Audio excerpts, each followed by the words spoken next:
Coach Mike McConathy and the Demon basketball team, which has its last Power 5 conference game tomorrow night, Tuesday night at Baylor, then gets a break. Not that you haven't had a little bit of a break compared to your busy early season schedule. Coach, what's it been like the last few days having a couple of days to actually practice? It's been really good. I mean, we've been able to break down some things and obviously find some of the areas that we're so deficient in.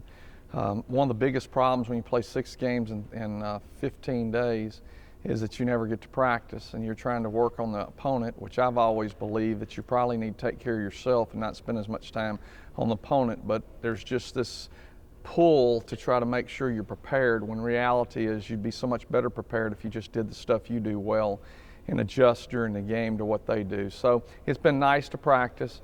We were able to give them off after our shotgun tournament that we had on Saturday. The guys came out and worked it, and we were able to give them off the rest of the day Saturday, come in on Sunday afternoon and work after church. So it was encouraging. We've had some pretty good practices Thursday and Friday, and then actually it was Friday, it wasn't Thursday, Friday and Sunday, and so it's been positive.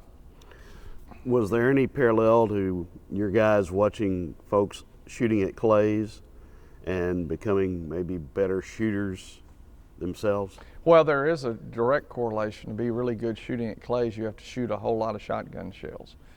And we need to shoot a whole lot of shots in here by ourselves when there's nobody in here. After the sun's gone down, maybe the lights have gone off, you got to get shots up to improve and get better, or you got to get up here when everybody else is in bed and try to improve to get better. Because when you're shooting someone else, when you're not shooting, someone else is getting shots up to improve and get better. And that's one of the tragedies of today, because there's so many distractions compared to 20 years ago. There wasn't, or 30, 40 when I played. Now, there wasn't a whole lot else to do. If you want to be a player, you just got in the gym. Okay, let's look ahead to the challenge immediately in front of you. Tuesday night at Baylor, they're nationally ranked now. They just picked up another top 25 win.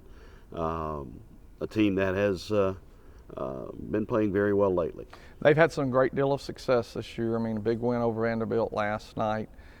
Sunday night, watched them play and, made shots. Rico Gathers from Louisiana, young man, really had 13 rebounds, became the greatest rebounder in the history of Baylor University.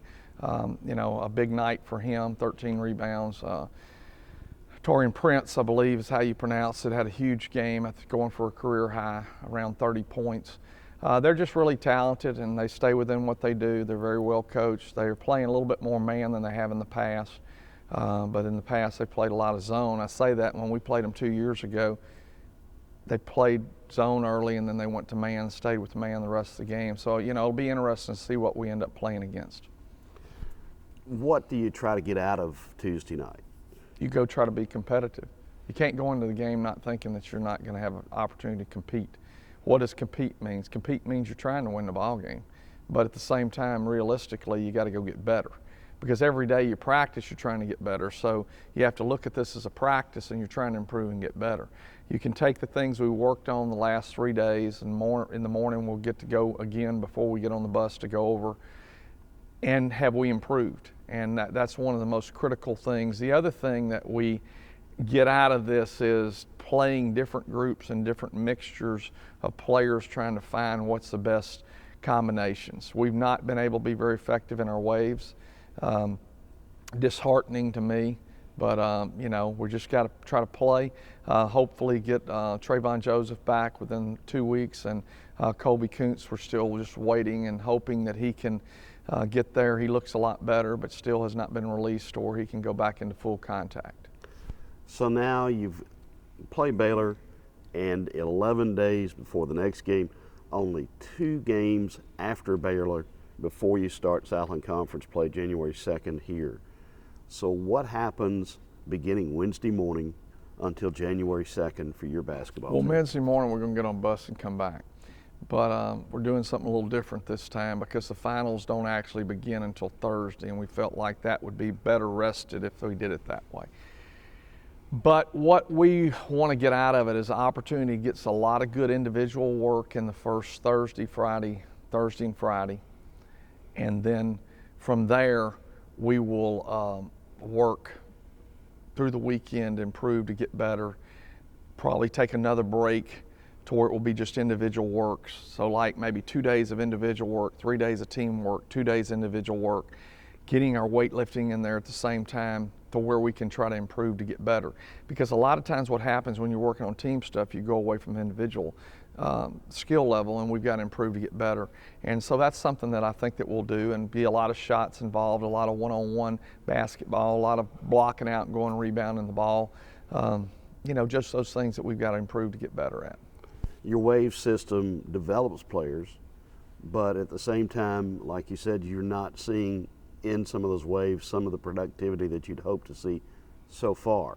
How patient can you be before you say, I've got to go with a different rotation? Or I think tomorrow night we will play less waves. I think in the next 2 ball games we'll play more waves and piecemeal things together so different groups play against with different people, so that you can have familiarity with your players.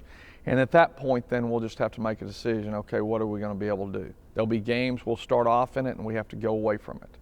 And a lot of it will be the matchup of the team that we're playing, how we match up, how productive is the second wave.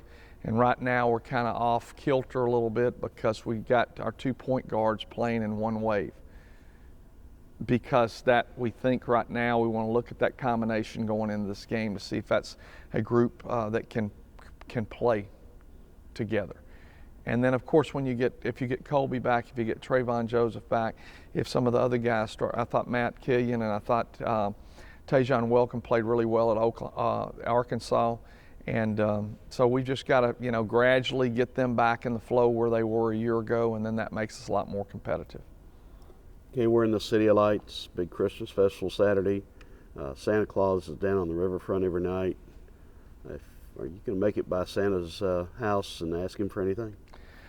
You know, I really appreciate the opportunity to go by and see Santa, but you know, the things I need, I don't think he can deliver. Well, we'll at least hope a little mistletoe comes your way and you can have a kiss with Miss Connie sometime That's during right. the holiday season. Well, Merry Christmas to everybody.